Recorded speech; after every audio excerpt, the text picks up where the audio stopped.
Swami ji, normal खराटे गंभीर sleep disorder या cardiopulmonary समस्या का भी एक इशारा है, ये हम शुरुआत से कह रहे हैं। लेकिन क्या इसे समझने में कहीं कोई देरी हो जाती है? क्या ये खराटा एक चेतावनी भर है? इसे कैसे समझे? क्योंकि हो सकता है किसी को सर्दी जुकाम हो रहा है, नाक बंद है इसलिए खराटे हैं, लेकिन ये भी हो सकता है किसी को खराटे इसलिए आ रहे हैं क्योंकि उसके हार्ट पर बहुत दबाव पड़ रहा है। तो कैसे समझें कि ये दिल पर पड़ रहे दबाव का इशारा है या ये जो सर्दी जुकाम सीजनल बीमारियां हैं उसका इशारा है?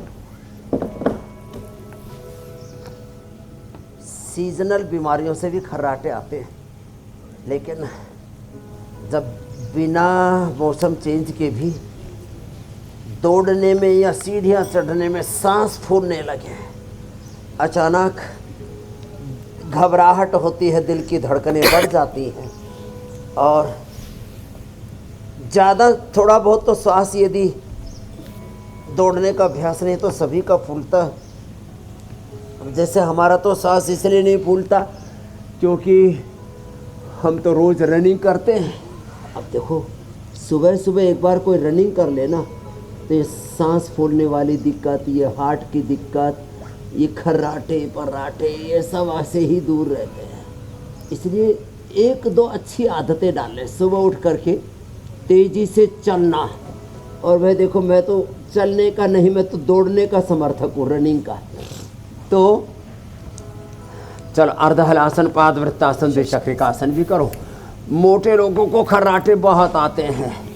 गोधन अर्क लो और उसके साथ वेट गो ले लो और खाने के बाद मेदो हरबटी ले लो और लौकी का सूप पी लो। लौकी का जूस थोड़ा ठंडा होता है, या पेठे का सूप पी लो और थोड़े दिन के लिए डेयरी प्रोडक्ट बंद कर दो और गेहूं चावल भी थोड़ा बंद कर दो तो अच्छा है। मिलेट्स का इस्तेमाल करो और वह भी एक बार आहार लो।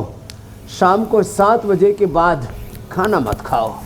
ये प्रयोग मैंने जिन लोगों को बताया, अब वो संख्या हजारों में नहीं, लाखों करोड़ों में हो गई है कि लोग अब 7 बजे के बाद खाना नहीं खाते।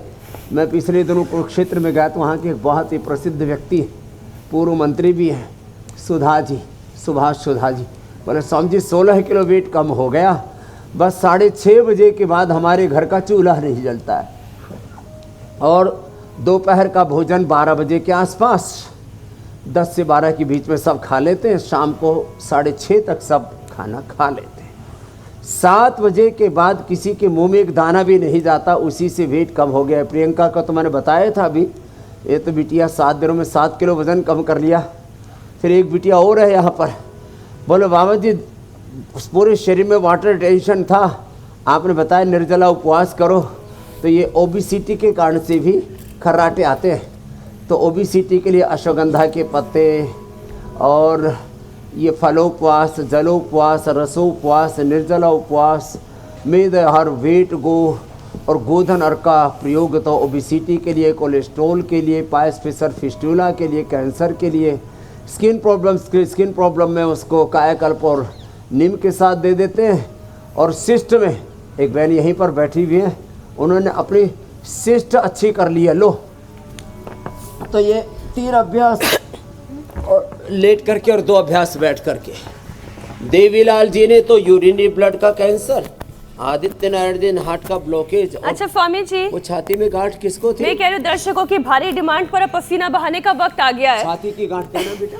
तो हम जरा अब दंड करना शुरू करेंगे और उससे पहले एक और सवाल आपके सामने में रख देती हूँ।